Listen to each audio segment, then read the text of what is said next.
estaba activa, al momento que se le pega la subunidad alfa, se apaga. ¿Qué pasa con las concentraciones de año recíproco? Baja. Quiere decir que ahora la TPI ya no es metabolizado a año recíproco. ¿Qué pasa con la cascada? Para, ¿sí? Entonces en este caso ya empezarían a entrar todas las fosfatasas, que lo que querían es empezar a disminuir el resto de quinasas que estuvieran activas. ¿Estamos bien acá? ¿Sí? Bueno, vamos con las GQ ahora. Las proteínas GQ tienen un mecanismo de acción un tanto diferente a las GS y a las GI, porque no tienen una relación directa con el AM específico. ¿Qué tipos de segundos mensajeros activan las GQs? Los segundos mensajeros. Calcio, PIP3, no, pero PIP3 y glicerol, ¿sí? Esos son los 3 segundos mensajeros que puede producir una cascada que venga por GQ, ¿sí? En este caso me interesa el calcio porque el calcio genera un cambio en la señal de la activación. Las células invierten una gran cantidad de energía manteniendo los gradientes de concentración extracelular e intracelular de calcio. En biología, si no estoy mal, vieron cómo funcionaban las bombas cerca. ¿Qué hacían las bombas cerca de calcio? Sacaban calcio. Metían calcio. ¿De dónde a dónde? Del citosol al retículo endoplasmático. Quiere decir que el retículo endoplasmático funciona como una bodega de calcio para la célula, ¿sí? Esta, al final, entonces lo que hace es disminuir concentraciones de calcio citosólicas, y por eso les puse ahí que la concentración intracelular sin estímulos aproximadamente puede ser de 100 nanomolar, que es una concentración muy chiquitita. Quiere decir que en cuanto se empiecen a abrir los canales iónicos de calcio, esa concentración puede aumentar en órdenes de magnitud muy grandes, ¿sí? Poder aumentar esta concentración a 1 milimolar, por ejemplo, estaría aumentando 1000 veces la concentración normal de calcio, y eso entonces va a generar un cambio muy fuerte en cuanto a la señal que se vaya a generar.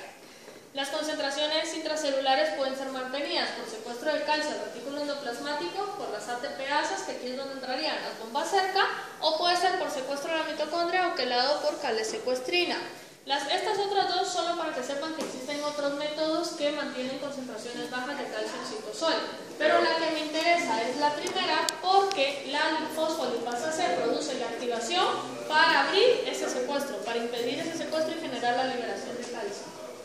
Cuando dice concentraciones celulares, ¿se refiere dentro del retículo endoplasmático? Me refiero a citosol. La concentración se mantiene baja porque el retículo endoplasmático mantiene secuestrando calcio. Pero antes que decía que la concentración extracelular era 10 y... Eso es fuera de la célula. Extracelular es fuera de la célula. Y dentro de la célula entonces se mantiene baja. Fuera hay mucho, en el retículo hay mucho, citosol hay poco. ¿Sí? El calcio puede venir a activar a la calmodulina, que es una proteína que posee motivos estructurales llamados CF. Son 2 dominios diferentes y es lo que les ponía en la forma de la manita, el dominio E y el dominio F, ¿sí? Que son dominios que pueden unir calcio.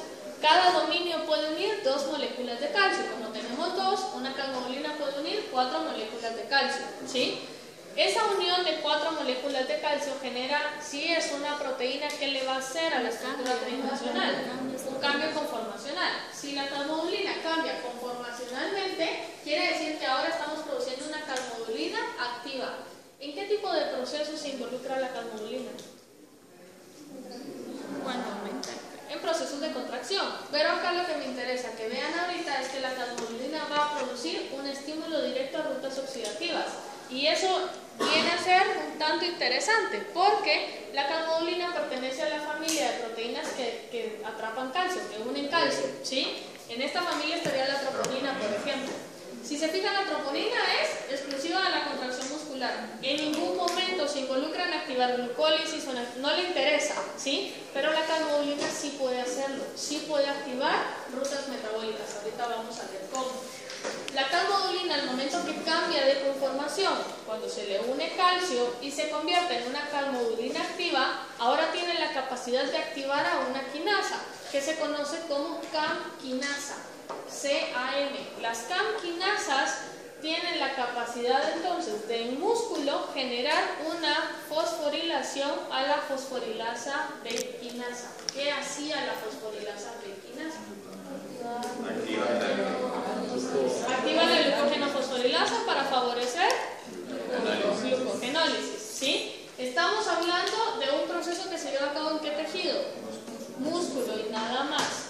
Entonces acá por eso decíamos el calcio funcionaba como un buen efector en rutas metabólicas que se lleven a cabo en calcio.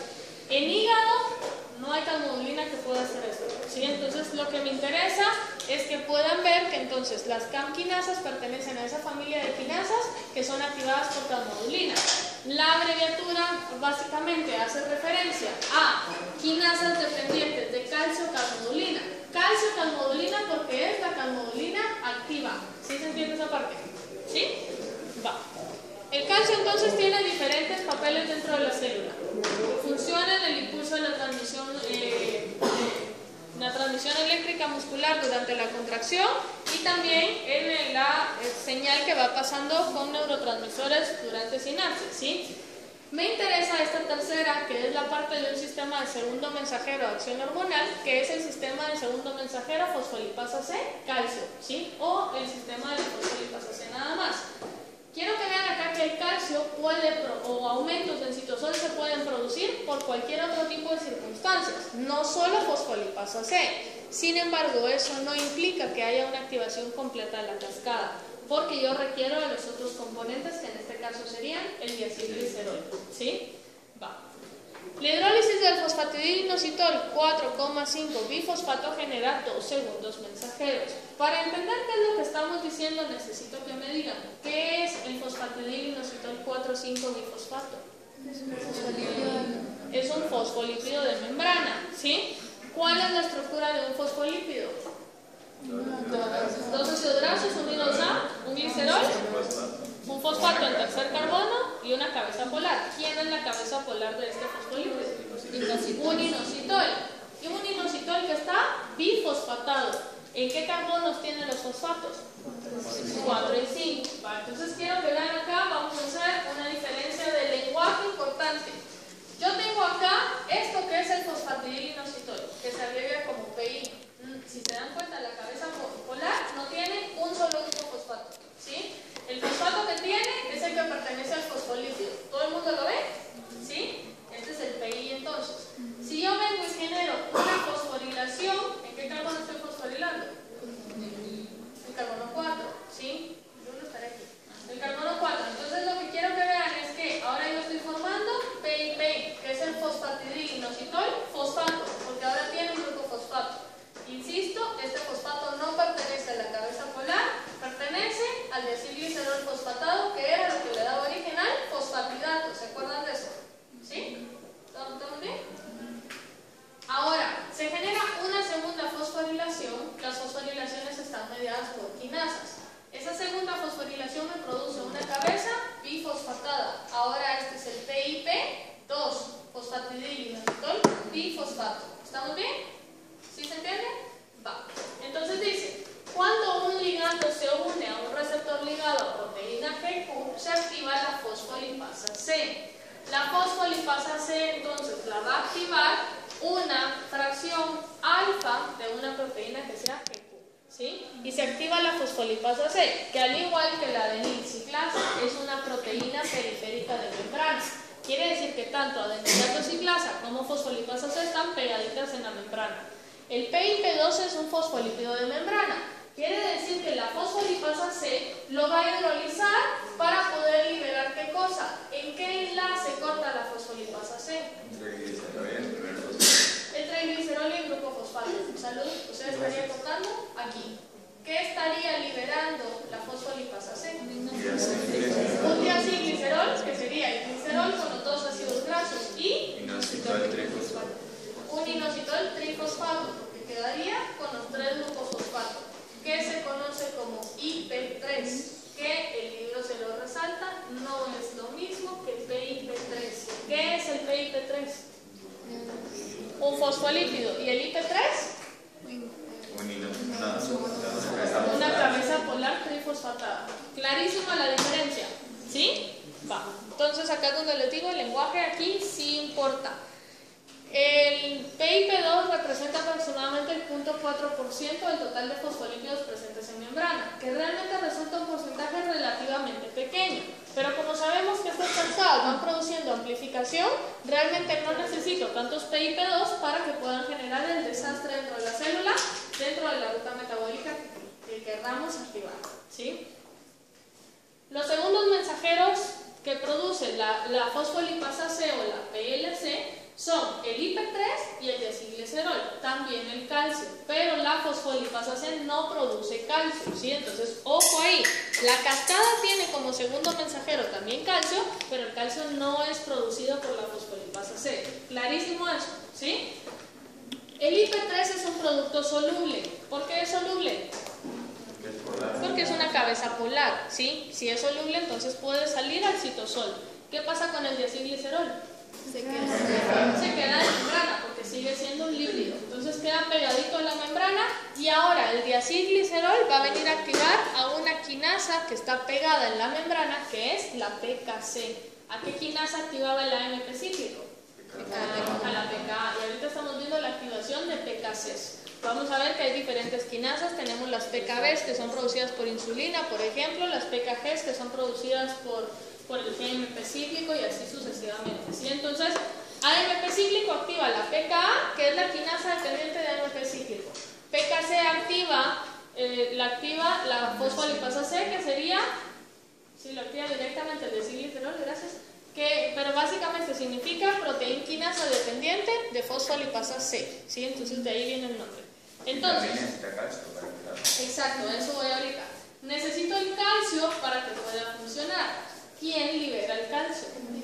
El IP3. ¿En dónde estaba el calcio? En el retículo endoplasmático. Quiere decir que el IP3 va a llegar a abrir canales de calcio al retículo endoplasmático, aumentando concentraciones de calcio en citosol, ¿sí? El diacilglicerol iba a activar a la proteína quinasa C, pero necesito que tanto diacilglicerol como calcio puedan activar a la PKC. Necesito las dos cosas. ¿Por qué necesito las dos cosas? Porque si se recuerdan, en un par de diapositivas atrás les dije, el calcio funciona en el metabolismo D, o sea, había diferentes cosas que aumentaban niveles de calcio dentro de la célula. Si yo no tengo diacilglicerol, el calcio por sí solo no es suficiente para activar a la PKC. Necesito las dos cosas para asegurarme que la cascada está fluyendo en la dirección en la que debe de ser, ¿sí? Entonces básicamente ahí está, diacilglicerol unido a membrana e IP3 que puede salir a citoplasma, ¿sí? ¿Cómo degrado el IP3? Que sería un mecanismo para poder inactivar la cascada mediante fosfatasas. Con un solo fosfato que le quite, este IP3 ya no tiene la capacidad de entrar al retículo endoplásmico, ¿sí? Entonces, los receptores de IP3 en el retículo endoplásmico poseen 4 sitios de unión cooperativa a IP3 y se asocian a la liberación de calcio en citosol, abriendo canales iónicos, produciendo un aumento en la concentración que permiten activar a PKC, para que PKC, que es una quinasa, pueda activar a otras proteínas. La PKC posee 2 dominios, de hecho posee 3 dominios que nos interesan. Uno de regulación, uno con actividad catalítica quinasa. Si se fijan, es similar a la PKA, ¿sí o no? ¿Cuántos dominios tenía la PKA? 2 diferentes y 2 de cada uno, ¿sí? La PKC fosforila enzimas que pueden modular actividad de residuos de serina o tronina. ¿Qué aminoácidos fosforila la PKA? También serina y tronina. Y decíamos, incluso podríamos agregarle tirosina, aquí podríamos agregar tirosina también. Es importante que vean que los aminoácidos en teoría que pueden fosforilar son básicamente los mismos. Quiere decir que en teoría pueden generar efectos parecidos, ¿sí? Eso es a lo que Leninger se los describe como una secuencia consenso. Quiere decir que evolutivamente a nivel de ADN tienen secuencias y estructuras muy similares porque tienen mecanismos o formas de acción muy parecidas. La diferencia es que PKC tiene un dominio que es una región pseudosustrato. ¿Qué significa la parte pseudo? Falso. Quiere decir que es un falso sustrato. Ese dominio en la conformación tridimensional, cuando está inactiva la PKC, o sea, en ausencia de diacilglicerol y en ausencia de calcio, ese dominio se pliega sobre el sitio activo de la proteína, ¿sí? Si se pliega sobre el sitio activo, la proteína ya no puede actuar. Si se fijan, en esta no hay disociación de regiones catalíticas y reguladoras. En la PKA sí las hay, ¿sí? Cuando se unen el diacilglicerol y el calcio, ¿a qué regiones se van a unir? No, ¿a qué regiones de la proteína? A las regiones reguladoras. Cuando se unen las regiones reguladoras, la región catalítica suelta el dominio pseudosustrato y un cambio de conformación y ahora puede actuar. ¿Estamos bien? Si se fijan, aquí no hay disociación de proteína como sí la hay con la PKA. ¿Estamos bien acá? Pero ambas tienen regiones reguladoras y regiones catalíticas, pero pKa no tiene regiones pseudosustrato. ¿Estamos claros con las diferencias? ¿Y por qué digo que tenía 3 dominios? Porque el tercer dominio es el pseudosustrato, es una parte de la proteína que se pliega sobre sí. Entonces, en ausencia de los cofactores que serían calcio y diacilglicerol, les puse IP3 porque el IP3 funciona abriendo los canales de calcio, se le une el pseudosustrato a la PKC en el dominio catalítico. La unión de los cofactores va a disminuir esa afinidad por el pseudosustrato, genera el cambio de conformación que permite que la actividad catalítica ahora pueda funcionar. ¿Estamos bien? ¿Sí? Bueno, estos ligandos, ¿qué diferencia hay entre un ligando y una hormona?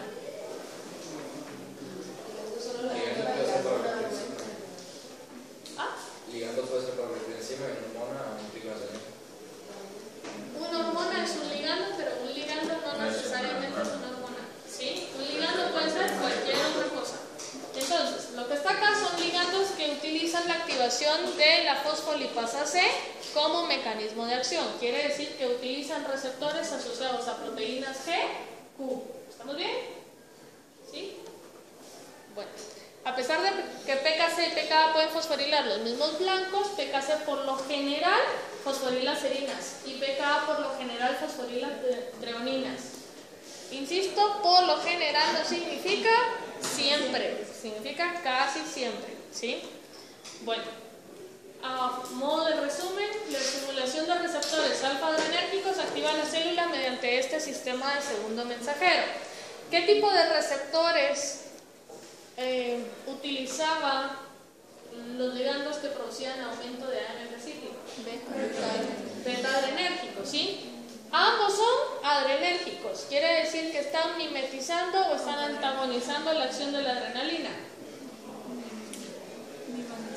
Mimetizando, ¿sí? Mimetizando la acción de la adrenalina, quiere decir que esto va a producir un aumento en la degradación del glucógeno, por ejemplo. ¿Estamos bien con eso? ¿Sí?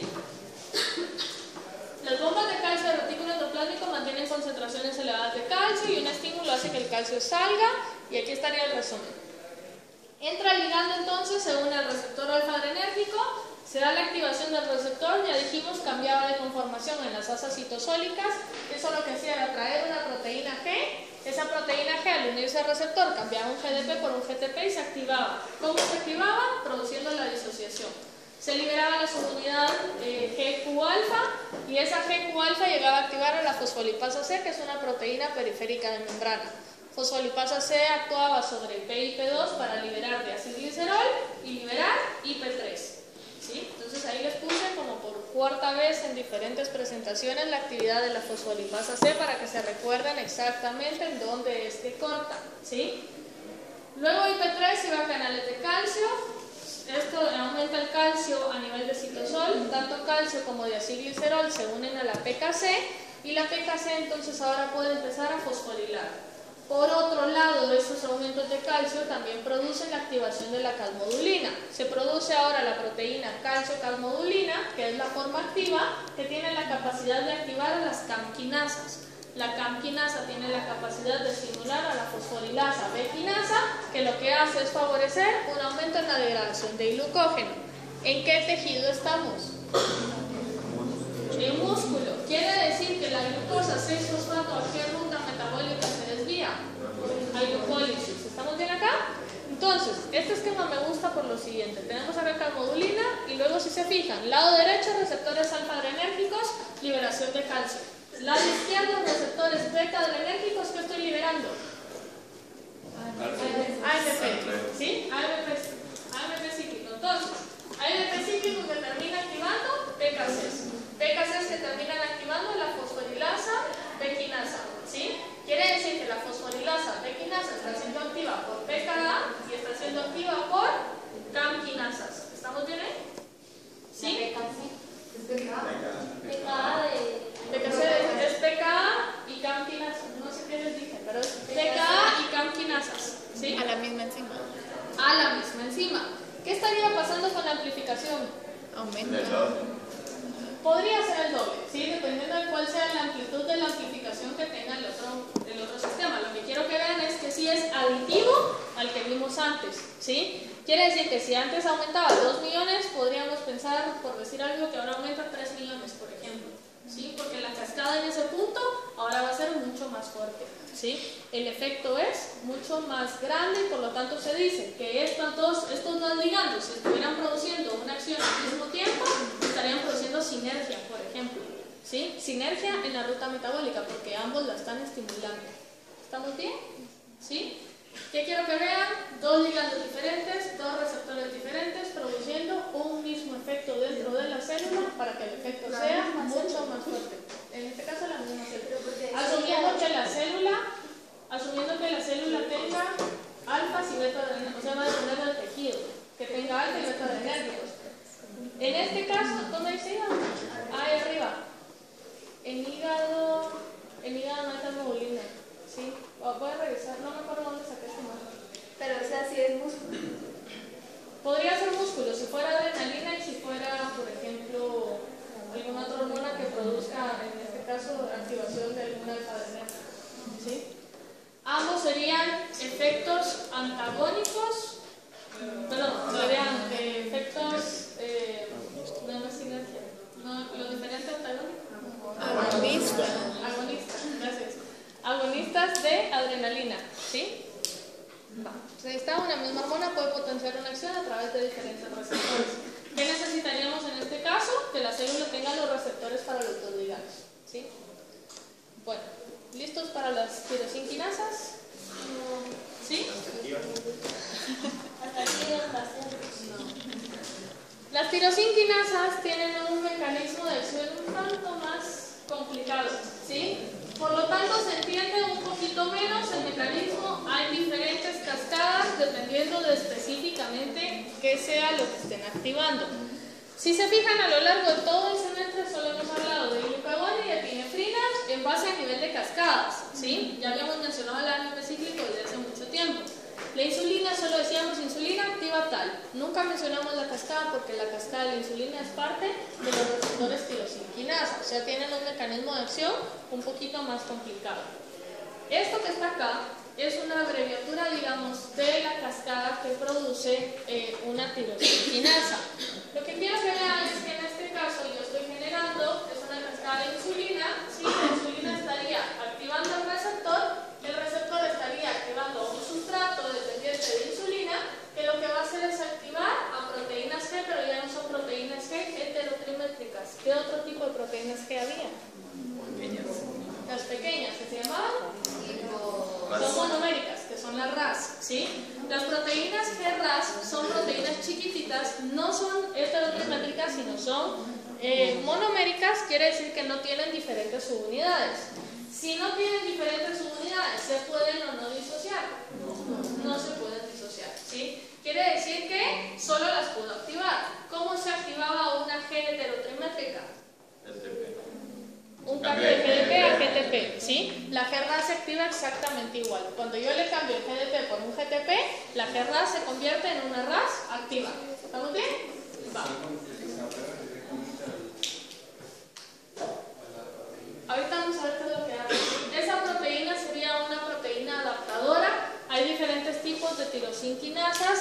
Vamos a mencionar un ejemplo el día de hoy, los demás los vamos a dejar para las siguientes semanas, pero lo que quiero que vayan viendo es que al final todo es quinasas. Si se fijan, arriba tenemos quinasa, quinasa, quinasa y termino al final en la activación o en la estimulación de genes, ¿sí?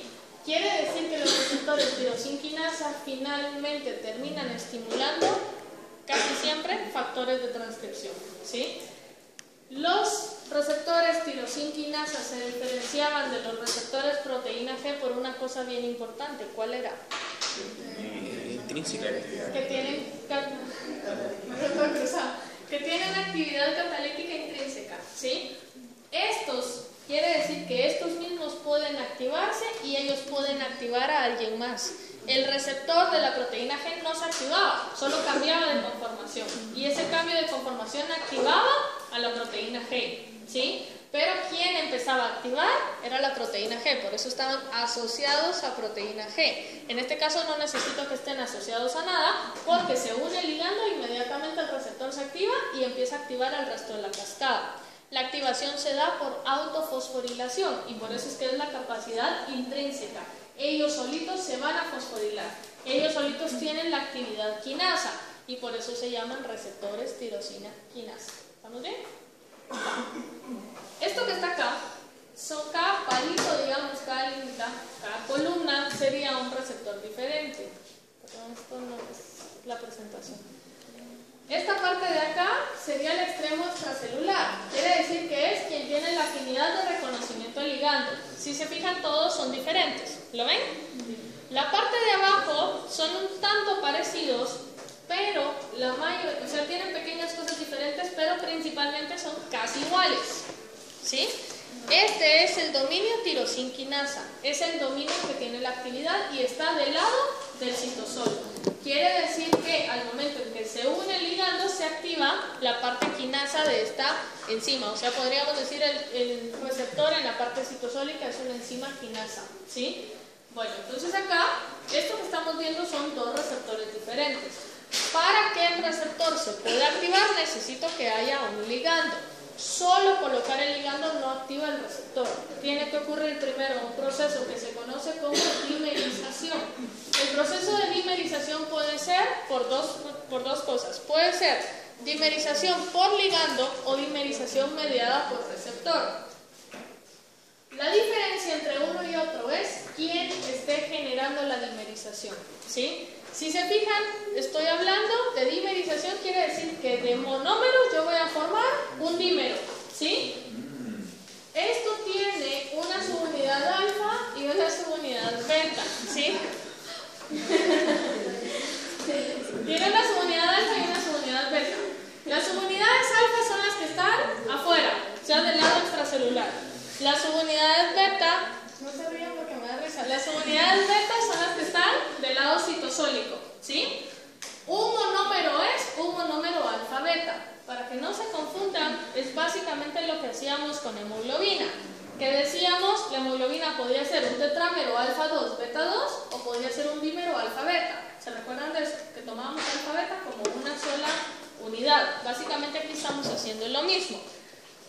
Un receptor y otro receptor. El proceso de dimerización consiste entonces en juntarlos a los dos. Depende de quién los junte, así está clasificado. Si es el ligando quien junta a los dos, es una dimerización mediada por ligando, ¿sí? Que sería lo que estamos viendo acá, el ligando los pone y los junta. Esta sería una dimerización mediada por ligando.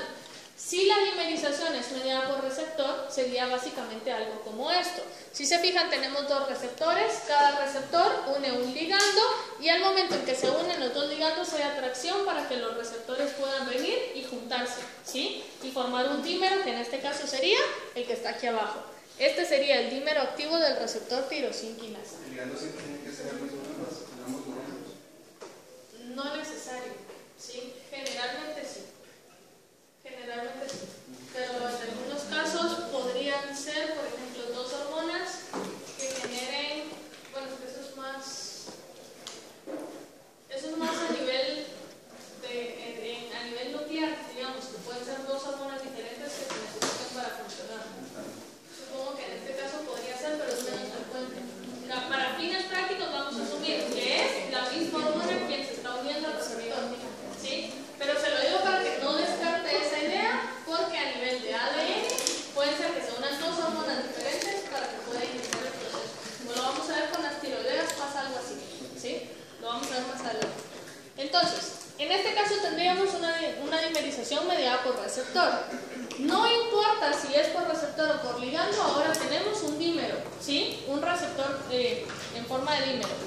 Ese receptor entonces ahora es una proteína 2 alfa, 2 beta, porque tiene las dos subunidades alfa afuera y las 2 beta adentro, ¿sí? Y ahora viene la parte de la autofosforilación. Una parte monomérica fosforila a la de la par y la de la par fosforila a la otra. Generalmente es una fosforilación cruzada. Por eso necesito que estén juntas, porque una sola no tiene a quien fosforilar, ¿sí? Necesito que se dé el proceso de dimerización primero. En este caso entonces quiero que vean, se da la fosforilación, ¿sí? Que sería la autofosforilación entre las dos, y eso produce un receptor que ya está activo. Ese receptor activo que ahora tiene tirosin quinasa puede agarrar a una proteína citosólica. ¿Y qué le pasa a la proteína citosólica? Se pasa activando, se va fosforilando, ¿sí? Se activa la proteína citosólica y ahora esta cascada va a pasar hacia el citosol para empezar a hacer su amplificación. ¿Estamos bien? Va, si se va para acá. Hay dos tipos de tirosinquinasa. Habíamos dicho... ¿Los ATP no es importante? ¿Cuántos ATP necesitan? No, porque depende de quién sea la proteína. Lo que sí necesito que sepa No, es que todas son quinasas. Va a depender de quién sea el receptor cuando, ¿sí? En este caso, es algo interesante esta clasificación porque decíamos los receptores tirosinquinasa necesitaban o tenían o se diferenciaban de las proteínas G, que estos tenían capacidad catalítica intrínseca.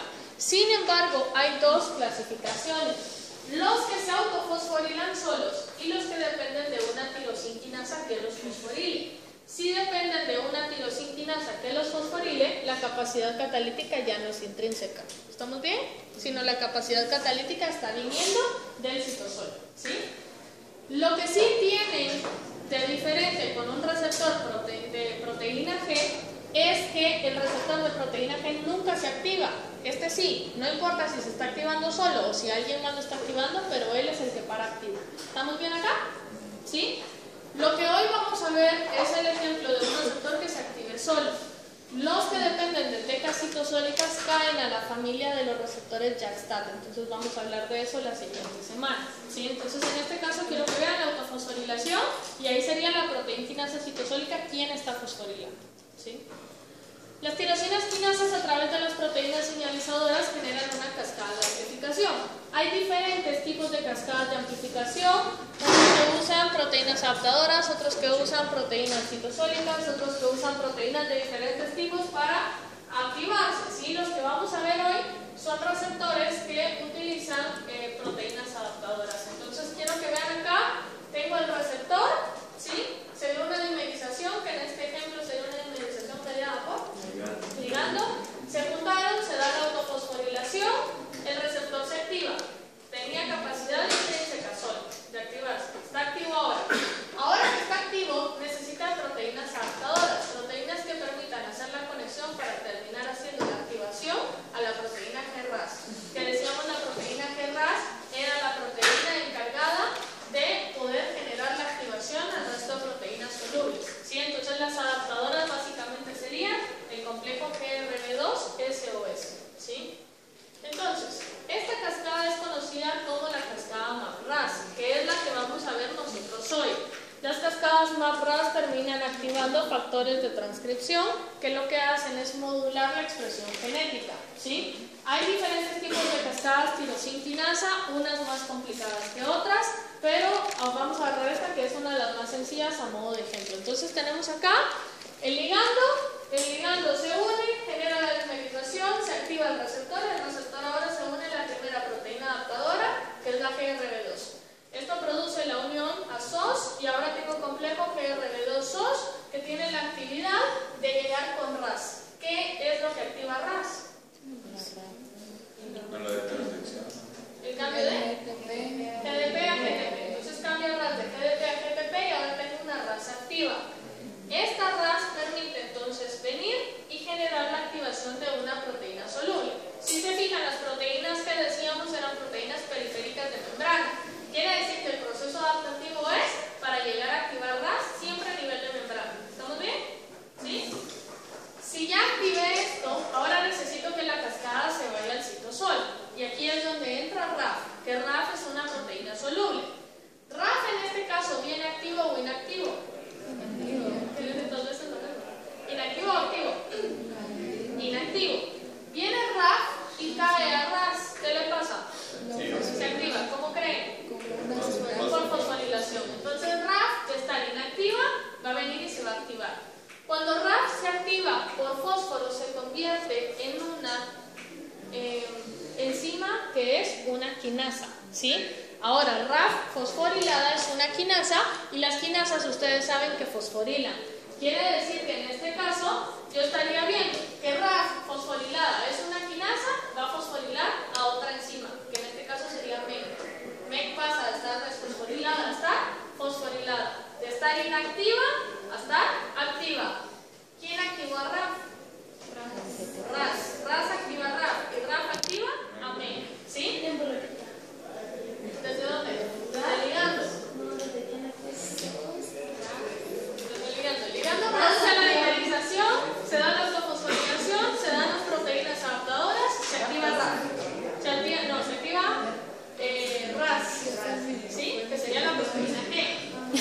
La proteína que va a tener ahora a RAF. RAF y RAF activa a MEC. ¿Sí?